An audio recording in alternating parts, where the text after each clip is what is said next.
Welcome to the Pitch of Discontent. Owen back again for a special on-ground interview. We have Mr. Jordan Buckley from Better Lovers. Hello, sir. Hi. How you doing? Good. What's news? What's good? What's cooking? There was like a merch shipping error. Okay. And that's what I'm. Have you lost merch? Has it literally fallen off the back of a truck? No, we know where it is, and it's just not here. Oh shit! And then they're like, "Okay, now do an interview." Okay. Well, so since you asked, I'm glad I could occupy your time. I just like to answer honestly. You said what's going on. That's all. That's good. That's the front Is of my. there anything we can do to help? Can we brainstorm ideas? Yeah, I think it's still in Sydney. So if you can go, that's not good. Yeah, I'll just duck out real quick. Yeah. But no, we're fine. We'll get it tomorrow because we're playing Belgrave tomorrow. Okay. And that's close.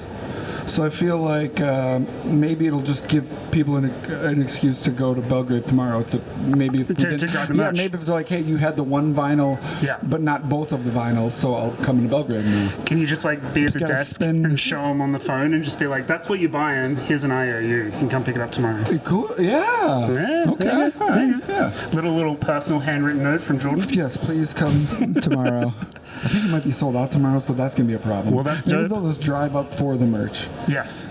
I mean, I've seen the merch. The merch is dope. Good. It's sick. Yeah. It's good merch. People like vinyl. I would drive to Belgrave for the merch. Can you even distinguish yourself from me? Can you even recall how to sing?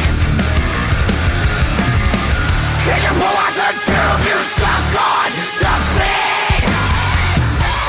Have you ever formed your own beliefs? Beyond the merry-go-round. Thank you for making time. I know you're a busy guy.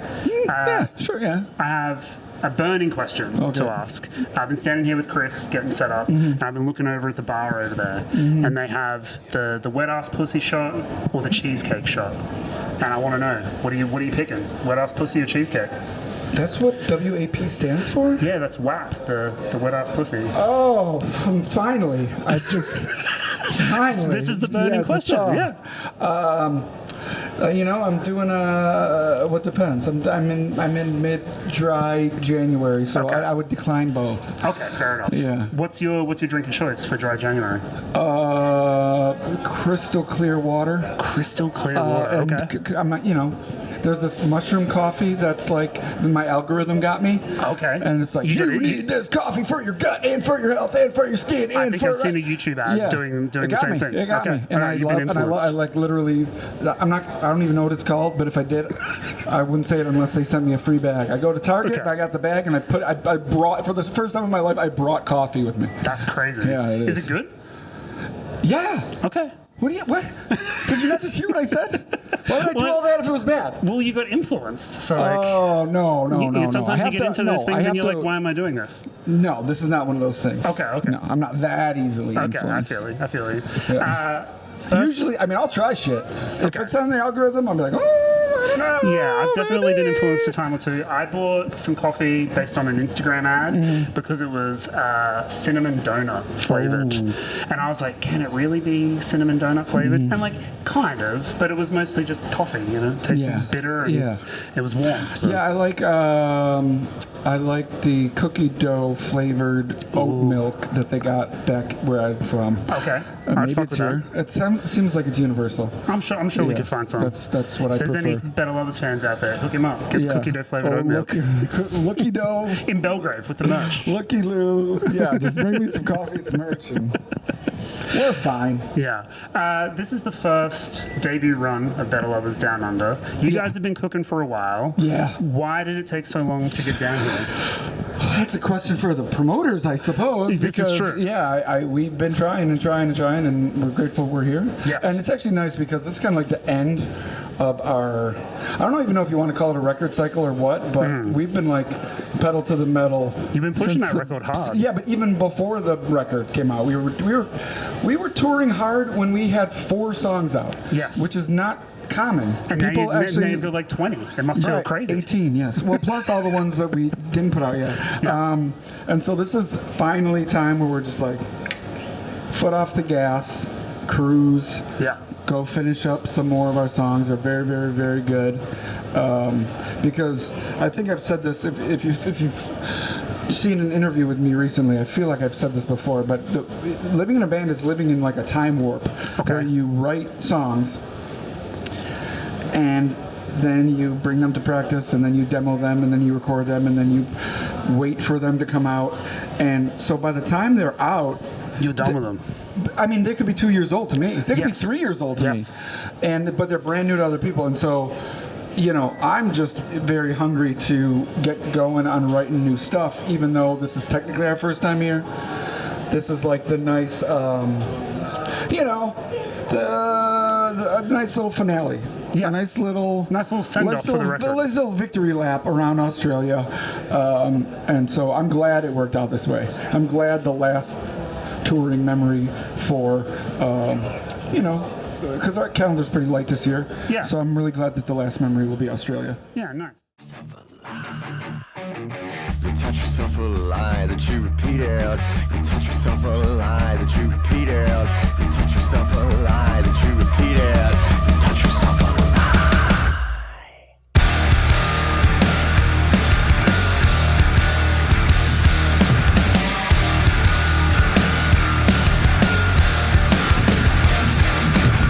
You touch yourself a lie that you repeat out. You could just like do like a smoke Pretend filter. I've been here. No, a smoke filter, and then Will just appears. I've got a box of little effects. I can do a goofy one. You want Star Wipe?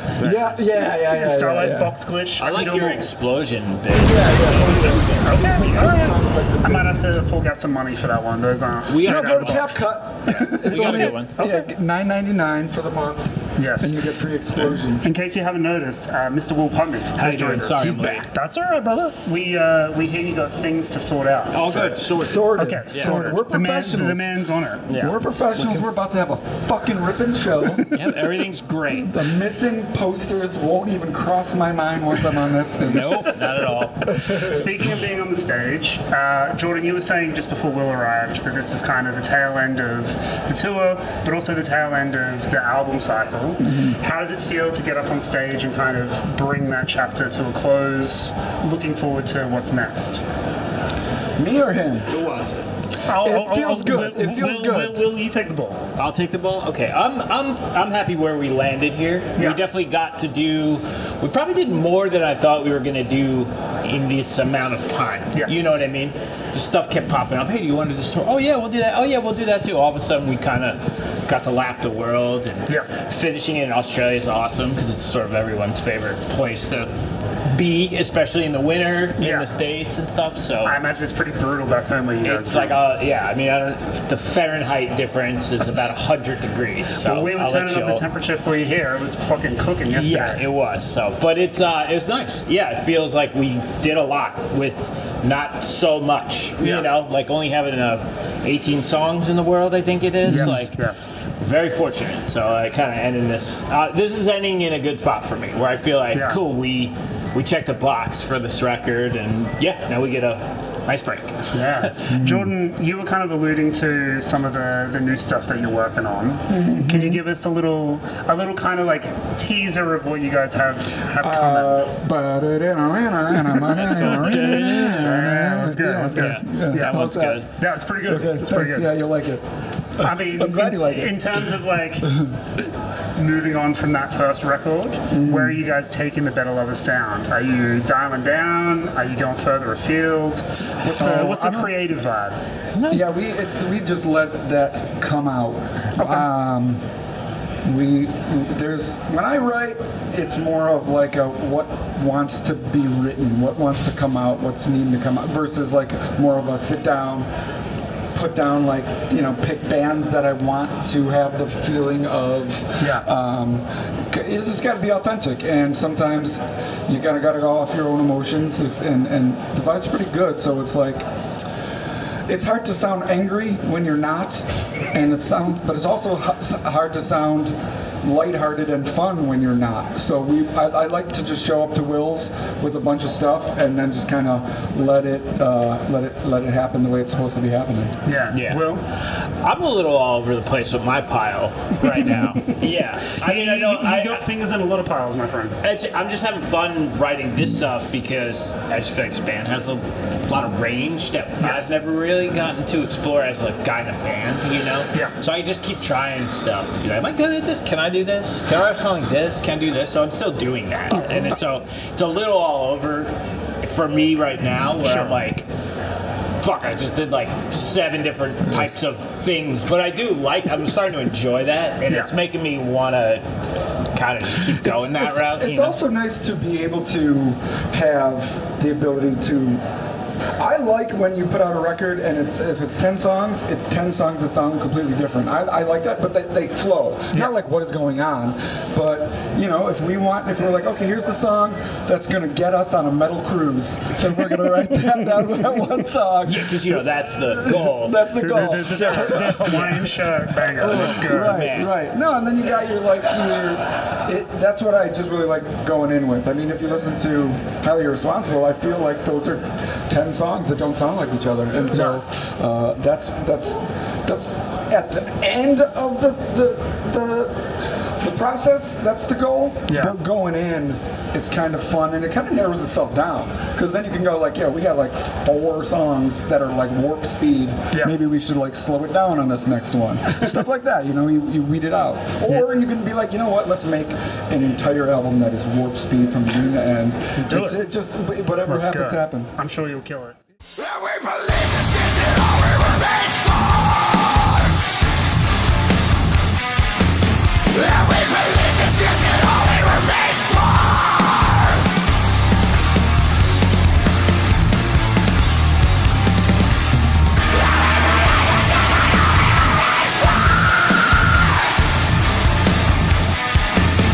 I can't believe that this is all we were made for. We're going to wrap things up because I think the first band is about to start downstairs. Very cool. But bringing Highly Irresponsible, that whole album cycle to a close, I guess I'll end on asking both of you, what's the most irresponsible thing you've seen touring the record? You've been to a lot of places, playing a lot of shows. What's the most ignorant shit you've seen? Probably Mitch having the torch. Yeah. That was crazy. Yeah. So this is pretty early on, I guess, before we had the torch out. It might have been before the first time we had done it. We got the supplies for it. Yeah. Because you got to make it. It's a whole thing. Right. Greg's got a whole recipe for it. And then Mitch wanted to like see it in action. So I think he let him hold it. Mitch was holding it, and Greg kind of did the spit, you know.